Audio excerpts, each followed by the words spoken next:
Oi, pessoal, bem-vindos. Essa é a nossa quarta semana do módulo 2. Estamos última semana, encerrando esse módulo aqui, e a gente está, então, começamos na semana passada, né, a ver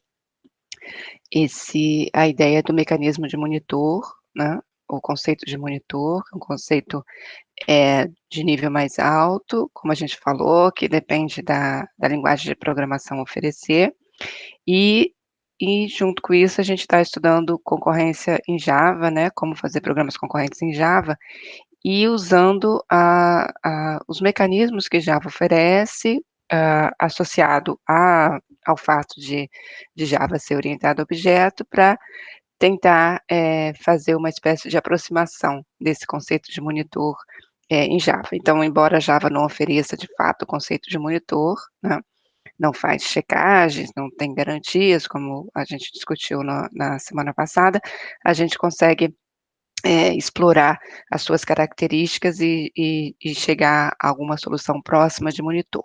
Então, como a gente viu, o lado, assim, o aspecto que é bastante interessante, desse mecanismo é exatamente a modularização, né, é a possibilidade que a gente tem de colocar, dentro de um módulo, e aqui nesse caso, que no caso do monitor, né, é um módulo especial, tratado de forma especial pela linguagem, mas que aqui, usando Java, esse módulo, esse encapsulamento é feito por meio de uma classe, então a gente consegue modelar os nossos requisitos de sincronização, dentro dessa construção que é a classe, usando variáveis de estado, e usando métodos que garantem o acesso com exclusividade a essas variáveis, quando necessário, e, ao mesmo tempo, nos dá a possibilidade de controlar a execução das threads, né, com bloqueios e desbloqueios. Então, a gente vai nessa semana a gente fecha esse assunto de monitor, fecha basicamente concorrência em Java, na próxima semana a gente já começa a falar de outro mecanismo, que é semáforos, então, nessa semana a gente praticamente a gente já viu todos os conceitos que a gente precisava ver, aqui básicos, né, de concorrência em Java, e então a gente vai só, basicamente exercitar, tá. Então, essa videoaula dessa semana vai ser para mostrar exemplos de implementação em Java, né, e aí, eh, fortalecer, né, esses conceitos básicos que a gente viu. Então essa videoaula eu trouxe novamente o padrão leitor-escritor, que a gente já trabalhou, vocês já fizeram um lab anterior sobre ele, trago aqui a implementação básica novamente, né, do padrão, que é aquela em que eu apenas, tenho que garantir os requisitos do problema, quais sejam, que os leitores podem fazer acesso ao recurso compartilhado ao mesmo tempo para leitura, não há nenhum impedimento, e os escritores precisam de exclusividade, né, apenas um escritor pode estar acessando o recurso, porque o escritor tem a incumbência de fazer algum tipo de alteração nesse recurso. Então eu quero a exclusividade da escrita, sem nenhum outro escritor junto, sem nenhum outro leitor junto. Então essa implementação que eu, tenho aqui, queria passar ela aqui com vocês, pra gente, então revisar esses conceitos que a gente falou e praticar, né, vendo aqui uma implementação de um padrão, que é o leitor escritor, ok? Então o código já está aqui, né, como eu falei, assim, nesse arquivo, a gente implementa o conceito, a ideia do monitor, né, dentro de uma classe, então com variáveis de estado, nesse caso, então eu estou definindo uma classe que eu estou chamando de LE, de leitor-escritor, essa classe então vai ser o meu módulo, que vai encapsular dentro dele toda a lógica, todos os requisitos desse problema, e vai fazer isso independente da aplicação. Então, isso é um ponto que eu queria aqui explorar com vocês, que é uma grande vantagem de monitor, justamente esse isolamento, essa possibilidade de eu separar essa lógica da aplicação em si, é isso que eu estou fazendo aqui. Então, se vocês, a gente vai reparar que toda essa classe que eu estou chamando de LE, ela vai até aqui embaixo, ela tem 4 métodos, quer dizer, 5 com o construtor, ela está tudo que está aqui é apenas essa lógica, não tem nada da aplicação. Eu vou aproveitar o restante do arquivo para colocar um exemplo de aplicação que usa essa classe, esse monitor que está definido acima. Mas a lógica, como vocês vão observar, da aplicação vai estar separada na definição das minhas threads lá embaixo, da minha função main, e aqui nessa classe LE estará apenas os requisitos de sincronização desse padrão leitor-escritor. Então, voltando aqui, a gente tem, então, assim como a gente tem no monitor, né, as variáveis de estado são variáveis internas, então aproveito aqui a possibilidade que a gente tem com orientação a objeto de definir variáveis que são os atributos daquela classe, usando aqui o private para dizer, né, deixar explícito que essas variáveis só devem ser alteradas e vistas de dentro da classe. Externamente, ninguém vai ver essas variáveis de estado, nem vai poder alterar essas variáveis de estado. Esse princípio aqui é sempre importante da gente manter. O construtor, então, esse método especial está apenas inicializando as minhas variáveis de estado, o significado dessas variáveis, a variável aqui de leitura, né, vai estar sempre contando quantos leitores estão naquele momento ativos, que significa estão autorizados a ler, a fazer acesso de leitura ao recurso que a minha aplicação, que vai usar esse meu monitor, vai definir o que é, e essa variável de escritas vai estar contabilizando quantos escritores estão ativos, ou seja, com a possibilidade ou com a autorização de efetuar a escrita ou o tipo de alteração no recurso que é compartilhado, que a aplicação vai definir qual é. Tá? Então, leitores, esse valor pode variar 0 ou mais, porque eu posso ter mais de um leitor ao mesmo tempo lendo. Escritor, esse valor sempre vai ter que alternar entre 0 e 1, pelo requisito que eu só posso ter um escritor de cada vez, acesso exclusivo. Tá? Então, vocês reparem, de novo, vou ficar repetindo isso aqui, essa classe não tem nada a mais, nenhum tipo de variável, nenhuma lógica específica da aplicação final. Ela tem só a definição do padrão leitor-escritor. Então, a ideia é que essa classe está junto com a minha aplicação de exemplo que está lá embaixo, mas a ideia é que ela poderia ser implementada à parte e que eu poderia reutilizá-la facilmente em outras aplicações que demandam o mesmo padrão, ou seja, que tem a mesma lógica, né, de acesso das minhas threads. Então, aí eu tenho os métodos, aí há outro ponto importante, que na nossa simulação de monitor aqui em Java, a gente usa a palavra synchronized em todos os métodos, né, isso é uma característica de monitor, o monitor em si define que todos os métodos internos ou procedimentos internos do monitor são excludentes, ou seja, se uma thread estiver acessando um desses métodos, estiver executando dentro de algum, que significa estar executando dentro do monitor, está executando algum desses métodos, nenhuma outra thread pode estar executando ao mesmo tempo, seja o mesmo método, seja qualquer outro método. Então, esse é um princípio lá de monitores. Como eu falei, Java não implementa monitor exatamente, mas a gente consegue simular isso bem, usando o synchronize em todos os métodos. Então, eu estou aqui, a menos do construtor, que eu vou, de fato, fazer ele separado, porque em algum momento eu tenho que instanciar essa classe, e aí essa instanciação, como ela está apenas acessando variáveis internas, não são variáveis da classe, são variáveis da instância da classe, aqui eu já tenho uma exclusividade natural, né, desse processo. Os outros métodos todos, então, eu já coloquei, eu tenho o synchronize na assinatura do método, que garante que toda a execução do método tem que ser feita com exclusividade. Como todos eles estão dentro da mesma classe, e aí quando eu coloco o synchronize na assinatura do método aqui em Java, tá implícito, não aparece aqui de forma explícita, mas está implícito que o synchronized está usando como objeto de lock a própria instância da classe, o this, né? A própria instância que a gente vai estar executando. Então, como todos os sincronizes que estão na assinatura, obrigatoriamente usam o mesmo lock, que é o this, então eu estou fazendo uma exclusão mútua entre todos os métodos. Eu nunca vou poder ter mais de uma thread executando métodos aqui nessa instância da minha classe monitor, da minha classe leitor-escritor. Tá? Então essa é uma questão importante. Aí, reparando, né, como eu falei com vocês, aqui Java não me impõe nada disso, né, se eu quisesse deixar um método synchronize e outro não synchronize, eu não teria nenhuma restrição de Java com relação a isso. Então por isso a gente diz, Java não implementa monitor, mas ele nos dá condições de fazer uma implementação muito próxima, tá. Então eu, programador, que estou construindo aqui essa classe, que vai implementar toda a minha lógica, como eu estou concentrando aqui apenas os elementos de sincronização, que é a exclusão mútua e a sincronização condicional, eu estou tirando daqui qualquer lógica da aplicação. Tudo que está aqui precisa ser feito com o synchronize, né, precisa ser feito com a exclusão mútua.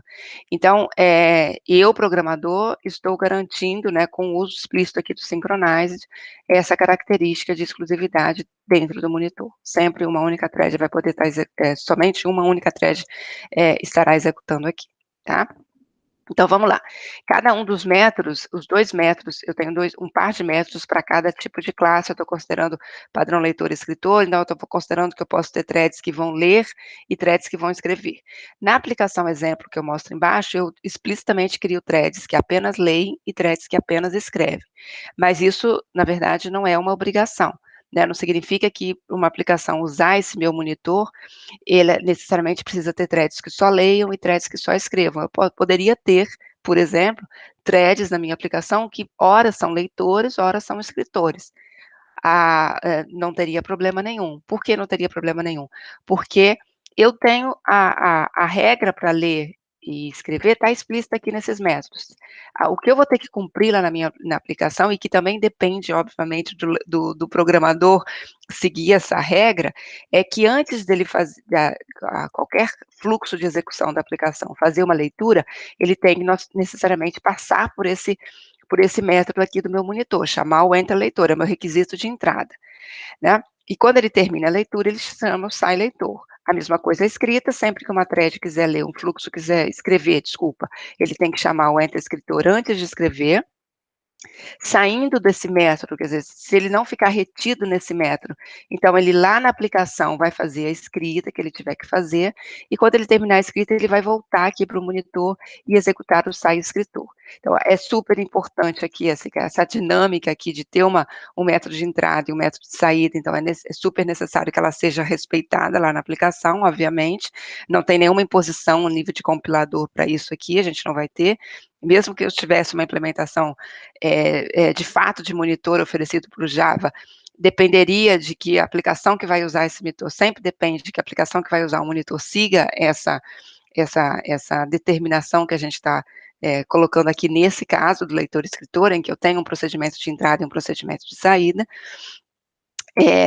e aí, quer dizer, eu fico só com a lógica aqui interna e o uso correto desse monitor, claro, depende para que tudo funcione, depende que eu use corretamente, os procedimentos do monitor lá na minha aplicação, tá. Eh, o entra, tanto de leitor quanto de escritor, é onde está sempre toda a lógica de bloqueio, né, a questão de decidir por se bloquear sempre vai estar nos métodos de entrada, porque justamente a entrada é o método que eu tenho que chamar para saber se eu posso seguir, né, se eu posso fazer o passo seguinte, que é fazer a leitura ou fazer a escrita. Então, 2 métodos de entrada é que eu consulto o estado da aplicação que estão nas minhas variáveis de estado, decido pelo bloqueio ou não, e, registro, caso eu não tenha o bloqueio, ou caso eu esteja saindo do bloqueio, faço alteração de estado para registrar que tem uma thread que conseguiu autorização para ler, ou que tem mais uma thread que conseguiu autorização para escrita. Esse registro, então, fica nas minhas variáveis de estado, que são as variáveis aqui de contabilizam leitores, e a variável depois que contabiliza escritor, essas variáveis ficam com esse estado guardado aqui dentro do monitor. Uma nova thread que entra no monitor para tentar leitura ou para tentar escrita, vai observar esse estado que ficou registrado nessas variáveis. Agora, uma vez que ela passa pelo método de entrada, ou seja, passar no sentido ela não ficou retida, repara, ela sai do monitor. Sai do monitor, sempre que eu termino um método, eu saio do monitor. E quando eu saio do monitor, eu estou liberando o synchronized, né? Eu estou liberando para que outro método entre. Desculpa, outra thread entra. Isso aqui é super importante, porque em especial para o caso do leitor, se um leitor, verifica que ele pode ler, ele sai, então ele vai lá fazer a leitura lá na aplicação, e aí é importante que ele tenha saído do monitor para permitir que outro leitor, por exemplo, possa entrar. Se eu embuto a leitura aqui dentro, que seria, eu verifico se posso ler, e antes de sair eu já vou colocando a lógica da leitura, que é lá da minha aplicação, aqui dentro do monitor. Aí eu elimino a possibilidade, nesse caso em particular, de ter mais de um leitor ao mesmo tempo. Então, por isso, é importante que aqui esteja implementada apenas a lógica de posso ler ou não. A leitura em si está lá fora. Né. E lá fora, eu preciso seguir somente essa regra: antes de ler, chama entra leitor, quando sai, chama sai leitor, para registrar que saiu, porque essa saída aqui é importante, para registrar essa alteração no estado, que fica contabilizado aqui internamente nas minhas variáveis de estado, e é importante para fazer os desbloqueios, né. Então, o entra é importante, o sai é importante, eu preciso que lá na aplicação essa regra seja cumprida, só isso. Toda a lógica de bloqueio e desbloqueio vai estar colocada aqui, uma vez implementada e testada, eu posso reutilizar esse padrão em várias aplicações, tá certo? Então, entrando aqui na implementação, como a gente já viu, né, o que que o leitor tem que, quando ele começa, o que que ele precisa fazer? Verificar se ele pode seguir. Basta ele perguntar se não tem ninguém escrevendo, dado que ele pode ler junto com outros, né, então ele pergunta: "Tem alguém escrevendo?". Se não tem, se tiver alguém escrevendo, quer dizer, se a variável escritor é maior que zero, significa que tem um escritor agora com autoridade para escrever, né. Ele está lá fora do monitor, escrevendo nesse momento. Ainda não disse que terminou. Então essa thread não pode ler. E aí ela vai fazer o bloqueio. E aí lembrando que aqui em Java as funções de bloqueio não têm argumentos de entrada, então, o bloqueio, a função wait, ela usa, como variável de condição, a mesma variável que a gente está usando no Synchronized, ela faz a Java tem essa característica peculiar aqui, né, que fica um pouco diferente de como funciona a variável de condição lá em C. Então, como eu não passo nenhum argumento, a variável de condição é implícita, assim como a variável de lock está implícita, e é a mesma, é o this, né. O wait, ele sempre usa a mesma variável de condição, quer dizer, a variável de condição do wait é sempre o mesmo objeto que eu estou usando no Synchronize. Por isso eu nunca consigo, eu não vou conseguir chamar a função wait fora de um bloco Synchronize. O Java aqui impõe, assim como lá em C, a gente só usava a variável de condição se a gente tivesse uma variável de lock para passar por argumento para ela, que era o lock que eu estou usando externamente. Aqui em Java essa imposição também acontece, porque eu só consigo usar o wait dentro de um bloco Synchronize, porque a variável de condição, aí ele amarra isso, a variável de condição de Java é a mesma do variável do lock, tá. Então, basta eu chamar o wait, eu vou estar, fazendo com que essa thread se bloqueie nessa variável de condição. Bom, aqui a gente tem colocado isso dentro de uma repetição, o if está aqui comentado só para a gente, depois nos nossos testes, a gente fazer de novo, né, essa comprovação de que se a gente usar o if aqui, a gente pode ter situações de erro, que é pelo seguinte, né, nesse problema, eu posso ter uma regressão de estado, né, eu posso ter uma alteração de estado de positivo para negativo, até que a thread consiga voltar a executar novamente. Então, se uma thread leitora chega, verifica que tem alguém escrevendo, ela se bloqueia, quando aquele escritor sair, essa thread vai receber um sinal e vai ser desbloqueada. Mas aí existe todo um caminho aqui, ela até ela voltar a executar novamente. O ser desbloqueado é um sinal que vai fazer com que ela saia de uma fila de bloqueadas e vá para uma fila onde ela pode disputar a CPU de novo. Quando ela ganhar a CPU, ela vai ainda terminar esse método wait, porque ela ficou bloqueada lá dentro dele, tá. Lá dentro dele, ela ainda vai terminar, ela vai voltar à execução lá dentro dele, ela vai ter que pedir esse lock do Synchronize de novo, conseguir exclusividade no monitor, e aí então executar. Só que nesse inteirinho, entre conseguir ela ser escalonada de novo para a CPU e conseguir a exclusividade no monitor, outro escritor, por exemplo, outra thread escritora pode ter entrado e está agora escrevendo. Então, eu preciso desse while para que ela teste essa condição novamente. Se não tiver ninguém escrevendo, então agora sim ela consegue seguir em frente, e esse passo aqui é importante para poder registrar esse estado de que agora eu tenho uma thread leitora, né, como a gente já tinha visto. Aqui eu preciso de try catch, é uma posição aqui, de Java, porque essa função, a chamada de wait pode gerar uma exceção, tá, então esse é um tratamento de exceção. E eu tenho dois prints aqui, que depois eu vou voltar a falar deles com vocês, mas esses 2 prints são só para gerar log, não tem nada aqui de aplicação, é apenas para gerar log, para a gente depois observar que houve bloqueio, que o leitor está lendo e fazer a verificação se a lógica está implementada corretamente. A saída do leitor, então, o que que ele faz? Muda aqui o estado, né, registra que está saindo, e aí ele tem a obrigação de desbloquear as threads que podem estar bloqueadas em razão de anteriormente eu ter leitor lendo, né. Então aqui, quando o leitor sai, pode ser que ainda tenham leitores lendo, então eu sempre faço a verificação, se esse leitor for o último, assim que ele decrementa, se o número de leitores ficou 0, significa que ele é o último leitor a sair, não tem mais nenhum leitor com autoridade, né, de estar fazendo a leitura. Então, se ele é o último a sair, ele está dando condição de um escritor entrar. Então, é aqui o notify, lembrando que a gente tem dois métodos de sinalização, notify, notify all. Em geral, a gente tem que pensar em usar sempre o notify all, pelo fato de eu só ter uma única variável de condição aqui, e todas as threads elas se bloqueiam na mesma variável de condição, mesmo que tenham condições lógicas de bloqueio distintas. Porém, a gente pensa que vai usar notify all, mas verifica, bom, nesse caso em particular, eu poderia usar notify, né? E a gente viu que o notify a gente pode usar quando, na minha fila de espera, eu sei que tenho threads apenas de um único tipo. E, essa condição de liberação ela só é permitida, quer dizer, só faz sentido eu liberar uma dessas threads, porque só uma pode continuar, né. Então, se a gente observar, nessa fila do meu leitor-escritor, em momentos distintos, eu posso ter tanto threads leitoras quanto escritoras.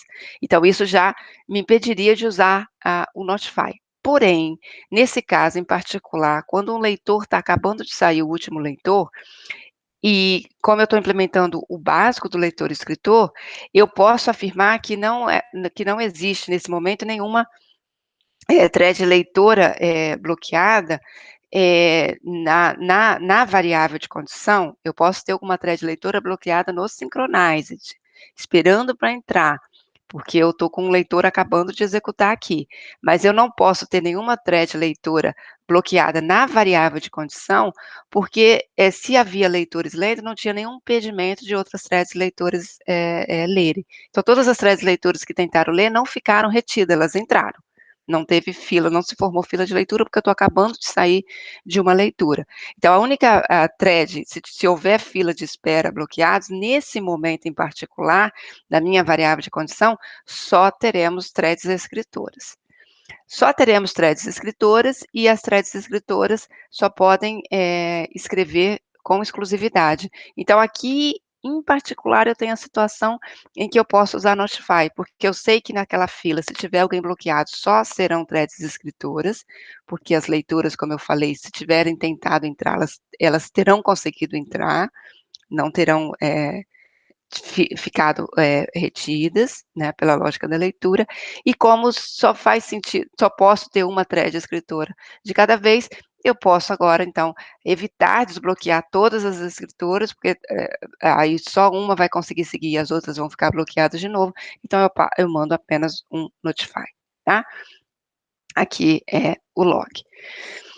No caso das escritoras, o enter escritor, ele tem uma restrição a mais, justamente, não posso ter ninguém lendo e ninguém escrevendo, então se alguma dessas condições aqui for verdadeira, a thread precisa se bloquear dentro de um while, por quando ela sair, ela testar de novo, porque esse estado pode ter né, voltado a ficar desfavorável, uma outra thread pode ter entrado na frente.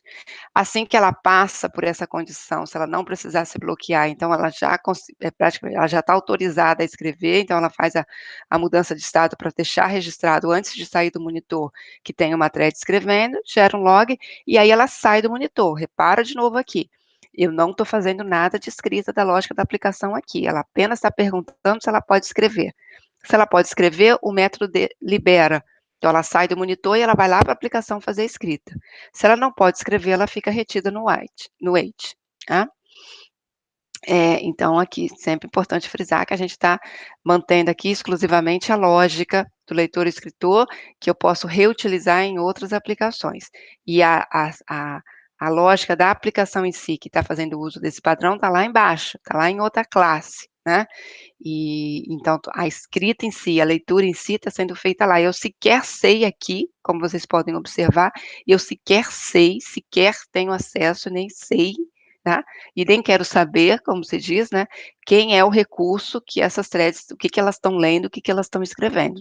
Sequer sei. Não sei, porque não faz parte da lógica interna. Então, isso eu estou conseguindo, essa separação, que é bacana da gente fazer aqui, dentro dessa ideia, desse conceito de monitor, aqui em Java, explorando essa característica de classe, né, que já nos leva a modelar as coisas dentro de classes, com essa possibilidade de deixar dentro da classe estado, deixar dentro da classe procedimentos, e colocar ali só a lógica mesmo de sincronização, tá? A saída do escritor, então, o que que ele faz? Ele decrementa, muda o estado aqui da variável de escritores para registrar que não tenho mais escritores, né, com autoridade de escrita, e aqui eu não pergunto nada, aqui eu estou dando um notify all, tá?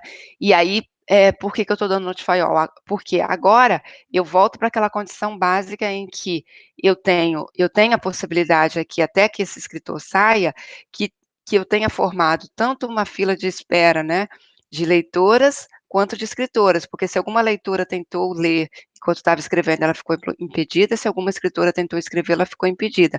Então, na minha única fila, na verdade, de variável de condição, que é a variável this, né, é, eu posso ter nesse momento aqui, quando o escritor sai, tanto threads leitoras quanto escritoras. Aí, como eu não sei, né, eu não tenho essa informação aqui, eh eu vou dar o notify all, porque se tiverem, por exemplo, threads leitoras, várias, eu posso desbloquear todas, porque todas podem entrar, né. E se não tiver thread leitora, mas tiver thread escritora, aí, quer dizer, não tem jeito, não tem como aqui eu fazer assim: "Não, vou desbloquear só uma", porque se eu usar o Notify, eu posso, caso só tenha leitoras, eu vou desbloquear só uma e vou perder a possibilidade de outras leitoras juntas, né. Então daí já impõe que eu tenha que usar o Notify All.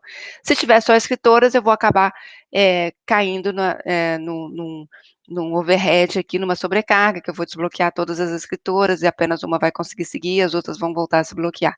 Mas aí não tem jeito.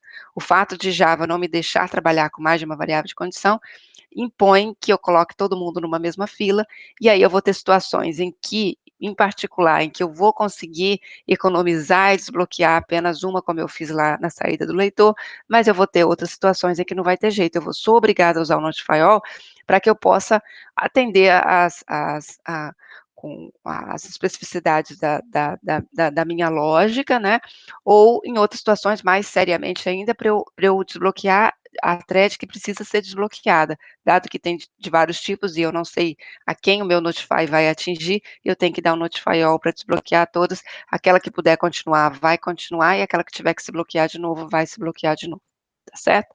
Então é um bom exemplo aqui que a gente tem a situação para usar só o notify, a situação em que a gente necessariamente tem que usar o notify all para atender as demandas do nosso padrão, ok? Então aí aqui eu tenho, de novo um log. Bom, essa é a parte central da lógica de leitor e escritor. O que está aqui embaixo é simplesmente um exemplo bem básico de uso da classe de cima. Então, aqui em particular, eu fiz explicitamente, criei threads que eu chamei de leitor, que vão só fazer leitura, e threads que eu chamei de escritor, que vão só fazer escrita. Mas como eu falei com vocês, porque eu quero experimentar os dois lados, aqui do meu padrão. Mas é possível que eu tenha fluxo de execução que façam tanto leitura e escrita, sem problema nenhum. Basta que eu venha aqui na lógica, toda vez que eu quiser fazer uma escrita, eu vou chamar o método escritor, que é o que eu estou vendo aqui, fazendo o que seria uma simulação da escrita, essa linha está só simulando uma escrita, tá? Na verdade, ela está só gastando um tempo aqui, mas aí eu teria o recurso que eu vou lá fazer a escrita, e aí eu saio, então aqui são os 2 pontos importantes, cruciais, em que eu estou chamando, verificando se eu posso escrever, e quando eu termino de escrever, eu aviso que eu terminei de escrever. Aqui apenas um delay, então só para a gente poder ter algum tempo aqui consumido por essa thread, tá? Um tempo consumido para simbolizar uma escrita que a aplicação faria, e esse tempo do sleep é só para eu ter um tempo, um intervalo entre um pedido de escrita e outro, para não ficar numa sequência muito consecutiva, tá? O que é importante a gente observar aqui, né? Dado que eu estou considerando que a minha aplicação de exemplo vai ter fluxos que somente escreve, fluxos que somente lê, esses 2 fluxos aqui, essas 2 classes que eu estou criando, são as classes que vão acessar, que vão precisar seguir essa lógica, respeitar essa lógica de de bloqueio e desbloqueio, né, de leitura e escrita. Então, olha como que eu uso o monitor. Eu vou ter, em ambas essas classes, né, nas minhas threads, uma instância do meu monitor, tá. Então aqui eu criei um monitor, e lá na outra, classe também tem um monitor, tá. Esse monitor é inicializado aqui no construtor, e aí as threads, então, fazem acesso, por meio dessa instância do monitor, aos métodos internos de entra e sai, tá? No fluxo principal, que é onde eu estou criando as threads, aí a última classe que aparece aqui, né, é a classe que tem o método main. Repare aqui o que é importante, aqui sim, eu estou criando uma instância, uma única instância, porque essa instância precisa ser compartilhada, precisa ser a mesma, então eu estou criando uma instância desse monitor, criando instâncias, né, aí eu vou criar vários leitores e vários escritores, e todos eles, todas as threads leitoras estão recebendo o mesmo monitor, a mesma instância do monitor. Esse aqui que é o ponto crucial lá na aplicação. Na aplicação que eu vou usar o monitor, seja ela qual for, eu preciso, então, criar uma única instância desse monitor, e para todos os fluxos que têm a possibilidade de acessar esse monitor, para escrita ou para leitura ou para ambos, todos os fluxos têm que ter a mesma instância, uma única instância. Então, todos vão acessar o método por meio daquela instância. Aqui eu estou garantindo a exclusividade de acesso, estou garantindo que todo mundo está enxergando o mesmo monitor, né, com as mesmas variáveis de estado, e aí eu estou garantindo que a lógica vai ser cumprida para a minha aplicação, ok? Bom, para executar aqui, eu vou então só fazer aqui uma execução. Então eu vou aqui compilar, eu estou usando aqui o terminal, então estou usando diretamente o comando aqui de Java, né, como eu falei com vocês, o Java C compila, gera o bytecode, e o Java, normal, Java puramente, chamando a classe, que tem o método main, vai executar aqui a minha aplicação, tá? Então a gente está vendo aqui o log sendo gerado, eu vou dar um Ctrl Z, e aí vou encerrar esse vídeo e vou voltar aqui com vocês com a execução para a gente observar esse log aqui, tá bom? Até mais.